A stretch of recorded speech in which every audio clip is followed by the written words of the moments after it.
ಇದು ಕಾಣಿಪಾಕಂ ಟೆಂಪಲು. ಇದಿರೋದು ಆಂಧ್ರದಲ್ಲಿ. ಈ ಗಣೇಶ ಬಂದು ಹೆಂಗೆ ಉದ್ಭವ ಆಯಿತು ಅಂತಂದರೆ, ಒಂದು ಮೂಗ ಕೂಡ ಬಾವಿ ತೋಡ್ತಾ ಇರಬೇಕಾದ್ರೆ ಆವಾಗ ಗಣೇಶ ಪತ್ತೆ ಆಗುತ್ತೆ. ಗಣೇಶ ಪತ್ತೆ ಆದಮೇಲೆ ಬಾವಿಯಲ್ಲಿರೋ ನೀರು ಚುಮ್ಮಿ ಕುರುಡಂಗೆ ಕಣ್ಣು ವಾಸಿ ಆಗುತ್ತೆ, ಮತ್ತು ಕಿವುಡಂಗೂ ಕಿವಿ ಕೇಳಿಸುತ್ತೆ, ಮೂಗಂಗೂ ಮಾತು ಬರುತ್ತೆ. ಅದು ಇಲ್ಲಿರೋ ಪ್ರತೀತಿ. ಮತ್ತು ಇಲ್ಲಿ ಮದುವೆಗಳು ಮಾಡ್ತಾರೆ. ಮತ್ತು ಇವಾಗ ಇಲ್ಲಿ ಶಿವನ ದೇವಸ್ಥಾನ ಇದೆ. ಅಕ್ಕಪಕ್ಕ ಒಂದು 2-3 ದೇವಸ್ಥಾನ ಇದೆ. ಬಂದ್ರೂ ದೇವಸ್ಥಾನ ನೋಡಿಕೊಂಡು ಹೋಗ್ಬೋದು. ಇದು ಬಂದು ಶಿವನ ದೇವಸ್ಥಾನದಲ್ಲಿರೋ ಈ ಥರ ಗಣೇಶನ ಸ್ಟ್ಯಾಚುಗಳೆಲ್ಲ ಕಟ್ಟಿದ್ದಾರೆ. ಇದೊಂಥರ ಪಾರ್ಕ್ ಥರ ಮಾಡಿದ್ದಾರೆ. ನೋಡೋಕ್ಕೆ ಚೆನ್ನಾಗಿದೆ ಮತ್ತು ಫೋಟೋಗಳು ತೊಗೋಬೋದು. ಇಲ್ಲಿ ಈ ಥರ ಒಂದು ಸ್ಟ್ಯಾಚುನ ಕಟ್ಟಿದ್ದಾರೆ, ನೋಡ್ಬೋದು ಹೇಗಿದೆ ಎಲ್ಲರೂ.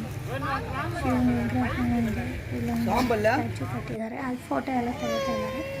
ಈ ಸೈಡ್ ಒಂದು ಅಮ್ಮ ಪ್ರತಿಮೆ ಇದೆ. ಇಲ್ಲಿ ಸುಬ್ರಹ್ಮಣ್ಯ ಸ್ವಾಮಿ ಸ್ಟ್ಯಾಚು ಇದೆ, ಗಣೇಶ ಎಲ್ಲ ಇದ್ದಾರೆ. ಮತ್ತು ಈ ಕಡೆ ಒಂದು ಮರ ಇದೆ, ಅದಕ್ಕೆ ಕೆಲವೊಬ್ಬರು ಅಡಿಕೆಗಳು ಕಟ್ಟಿದ್ದಾರೆ. ಮತ್ತು ನೋಡ್ಬೋದು ನೀವು. ಮತ್ತು ಇಲ್ಲಿ ಆ ಶಿವನ ದೇವಸ್ಥಾನದ ಮುಂದೆ ಇರೋ ನಂದಿ, ಇದು ಶಿವನ ದೇವಸ್ಥಾನ. ಈ ಥರ ಇದೆ ನೋಡಿ.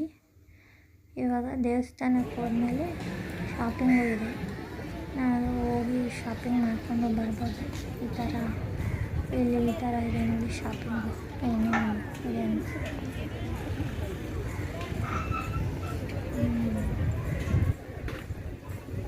ಚಿಕ್ಕ ಮಕ್ಕಳಿಗೆ ಆಟ ಸಾಮಾನು, ಬಾಗಿಲು ತೋರಣ ಏನೇನೋ ಇದೆ. ಯಾರಿಗಾದ್ರೂ ಏನಾದರೂ ಬೇಕಾದರೆ ತೊಗೊಂಡು ಶಾಪಿಂಗ್ ಮಾಡಿಕೊಂಡು ನೋಡಿಕೊಂಡು ಬರ್ಬೋದು.